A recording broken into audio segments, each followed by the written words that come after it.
All right, we're going to talk about what are some of the top things that I have been helping my coaching clients with lately and what you can learn from this. So, as an executive coach and as a leadership consultant that works with leaders in all different industries and all different types of organizations, I have been seeing some common themes lately. Now, some of these are ones that I have seen since I began coaching over 6 years ago of these common threads. And I've talked about these on the podcast before, but especially lately, I am seeing some things really stand out that leaders are struggling with in different industries, whether you are a small business owner that you might be struggling with, especially my executives who are in larger organizations. And so I wanted to share with you today a couple of the key things that I am seeing come up in all of my coaching conversations, and also provide you with a couple tools and strategies and ideas if you're struggling with these things as well. And so the first one, and I have heard this one, this is probably the one that I hear the most with any type of coaching client, and you probably are experiencing as well. It's we've all experienced that, and that's imposter syndrome and that self-doubt and confidence. So I have always said confidence is one of the words I hear the most, and so I've been hearing a lot lately around struggling with sort of this imposter syndrome in their role with, some of the self-doubt that they're experiencing. And in a lot of the clients I've had lately, it's connected to them stepping up in a leadership position. And so, for example, whether it's someone who was a manager and now stepping up into a higher level executive position, or they are now leading people for the first time, but in an executive level role. And so that comes with a whole slew of things, which is going to get into my next point around managing direct reports. And so there is this confidence that's coming up around managing people that were formerly your peers. Or in some of the cases, it's people who are stepping into positions that are outside of their comfort level. It's positions in maybe different departments or areas that they hadn't had experience in before. And in some of the cases, it's leaders who are newer to the organization within the last year. And so they're trying to learn it. And so all of those things are connected and are bringing up for them these feelings of, do I know enough? Can I ask questions? If I ask questions, is it going to look like I don't know what I'm doing? But if I don't ask the questions, I'm not going to know what I'm doing, to second guessing and self-doubt, to not feeling confident. And then that trickles into everything, not speaking up in meetings, not being direct with feedback, not holding people accountable.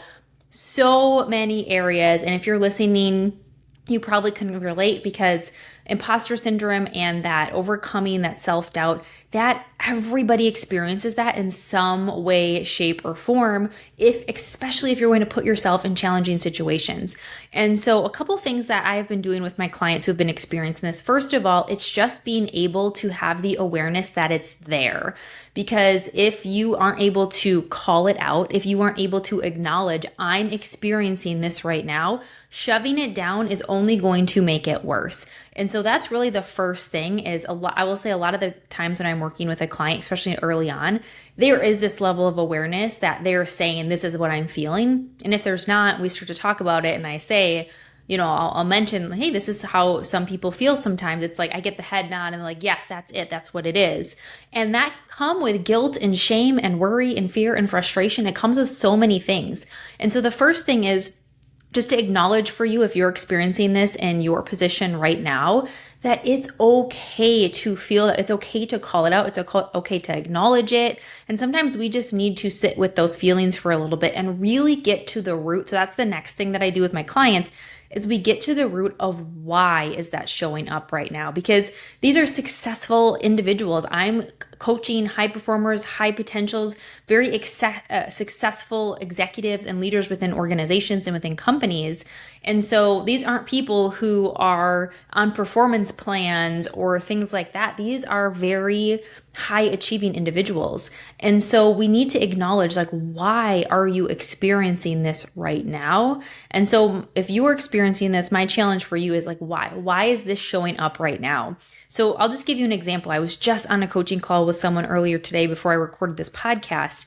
And one of the things that she shared is that she is been put in this position. She's leading people for the first time that were also former peers. There's a lot of change within the organization. And a lot of the people who have been that she's now leading have been there longer than her. And so while she feels really confident in her skills, there is this sort of voice coming up of going, okay, well, I don't want to ask too many questions. I don't want to act like I don't know. I don't want them to think that I'm like questioning them. And so she was able to call out and recognize. And one of the things we did is I said, are there certain, essentially, are there certain people or situations that you feel like it's bringing that out in you more? And she was able to share like, yeah, actually, when I am with the next level above me in cross-functional team meetings and they're talking about things, that is where it's really showing up. And so we started to identify like, okay, where are you feeling confident and also where are you not? And so that we can lean on the experiences where she is feeling confident and she can use those as examples to help her in these meetings. And so we started to get really clear on why is she struggling in those meetings, and then started to come up with the plan for that. And so that would be my challenge for you is like, what are those people, situations, and identifying why are those feelings, those thoughts showing up right now, and starting to really narrow in. Also is going to be able to put more action to it. So for her, instead of us going, okay, confidence is such a big thing, the self-doubt is such a big thing, if we create the building blocks. And so we got clear on a particular meeting with particular individuals that was creating the most imposter syndrome. We started to talk about why it was showing up. And then we started to talk about what were some strategies that she could start implementing. So for example, for her, one of the things was she felt like her schedule was so back to back to back to back, which again, I'm sure you all feel that way. Her schedule was so back to back that she didn't have time before these meetings to get her mind right, to sit down and look at the notes from the last meeting, to come prepared. And so she was kind of coming into those meetings frazzled and already feeling behind. And so a very tangible thing that she decided to do was she went right onto her calendar on our coaching call and she set aside 30 minutes before that meeting coming up this week to prep for it, to review the notes from the last one, and to think about what questions she might have. The other thing that we identified for her is really understanding the expectations of her in that meeting. So she's going to be having a conversation with her leader around how does he want her to show up in that meeting and what does he want her to be prepared with so that she can be set up for success. And then, of course, we did some of the mindset work too. And I talked about the thought, feeling, action, result framework that I've talked about on the podcast before. But your thoughts create your feelings, which creates your actions, which creates your results. And so we identified for her that her thoughts going in was, I don't know enough. I don't want to ask a question. Then people be like, hey, we already answered that in the last meeting.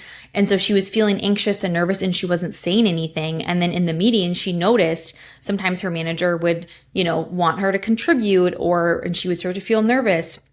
And so what we did is we kind of worked backwards and we said, what is the result? Like, what do you want to walk out of those meetings with? And she said, clarity, my questions answered, feeling like I had a strong presence in there. And then we said, so in order to get to that, what are the types of thoughts that you need to bring into that meeting? And so she left that session with very specific things. This is how we take something big like imposter syndrome and confidence that feels ambiguous, and we get really clear on the steps. So I hope that helps you. The other one that I kind of alluded to before, a big thing that I'm hearing right now with my executive and my leadership clients is around managing direct report relationships. And so there's a lot of things going on. Some of the common things I'm hearing is around building trust. So an example, right, if you're now leading people that were peers, like you have to build trust in a different way. Or if I have some clients who are leaders that came out from outside the organization into an organization where there was a really long tenure. And so they've been there for less than a year. And so they're trying to build trust. And also, again, some of these leaders are now managing people who have been in that department for much longer than they have. And so there's so many layers to this. If you've experienced this or if you're experiencing this right now, again, there are trust issues. So for some of them, there is, they might be new to leadership or into the company. And so I'm really noticing this like intent versus perception thing. And what I mean by that is I heard it from 3 different clients over the last week around they are trying to build relationships with these people that they're reporting to, and they want to lead from a place of trust and autonomy, empowering them to make decisions. And yet the leaders themselves are coming in and they're trying to learn. They're trying to understand the organization. If they're from outside, they're trying to understand the department and the different personalities. And so here's the thing, and this is for those of you too who might have a leader that you feel like is all up in your business, around remembering to give grace. Remembering to give grace, because I'm hearing these leaders and the intention for them is they are trying their best to understand the team and also remember that as an executive, you have to answer to people. You have to be able to say, this is what my team's working on, all of that. And so their intent is that they are trying to understand as much as they can about that business area that they can best speak to it and represent it. The perception from some of their direct reports is that they don't trust them because they are asking so many questions. They're asking for so much information to be informed about different things. And so how they're perceiving it is that this leader doesn't trust them and that they're like micromanaging. And so again, I'm hearing this a lot lately. And there's multiple things at play here. Again, you need to think about, why am I asking all, like if you're the leader who's trying to understand, why am I asking all the questions? What's my intention behind it? How much do I need to know to feel successful in this? And also, how clear are you communicating that to them? I had one client who we did I'm coaching with him, but we're also doing some team dynamics work with his team. So we're having just really open, honest conversations and feedback loops around that intent versus that perception. And it's really opened a lot of good dialogue for the team to talk about why the leader might be showing up that way. And also both sides being able to articulate and understand how each other feels. And so that is definitely something I would encourage you, is if you're feeling that in a role that you're in, is to have that open conversation to explain why you're asking for the information and start to find the rhythm that's going to work for you. And so managing those direct relationships, I would say it's having that open communication, it's building that foundation of trust, it's having that open feedback, and sometimes just being able to call the things out and say the things that need to be said so that you can move through it. The other huge one that I'm hearing, and of course, given all of the things going on in the world and AI and technology, the other big one I'm hearing is just so much change. The leaders that I'm working with, the organizations I'm working with is going through a lot of change. Some of them have acquisitions where their company is being acquired by another company, which brings leadership changes and strategic initiative changes and direction changes and people changes. So leaders are leaving or let go. People on your team are changing. Your initiatives and priorities of what you're working on is changing. There is just so much change and these leaders, you're already trying to navigate so much. And so with this, again, one of the things is just acknowledging it, like allowing yourself. That is the benefit of working with a coach, someone outside the organization, is I am there to sometimes just let them process through, let you process through all of those emotions. Because within an organization, friends and family, I always say they're always going to have some input, or they're going to either try and tell you what to do, or they're going to make it about themselves in a loving way. Like most people would say, well, here's what I did. When you're talking to someone at work, obviously you have to have a certain filter on there. But when you work with a coach, that is a safe space for you to explore those feelings and what is going on for you. And so sometimes that's what we start with, is just getting out all of the things that you're feeling and how you feel about the changes. And then again, it really comes back to really figuring out what is within your circle of control within those changes. And so we do a lot of work to identify what about the changes is feeling overwhelming or stressful, and what is outside of your control and what is within your circle of control that you feel is going to help you move through it. Because outside of leaving the environment, right, or having a negative attitude about it, you're there, it's happening. And so it's really about what circle of control do you have?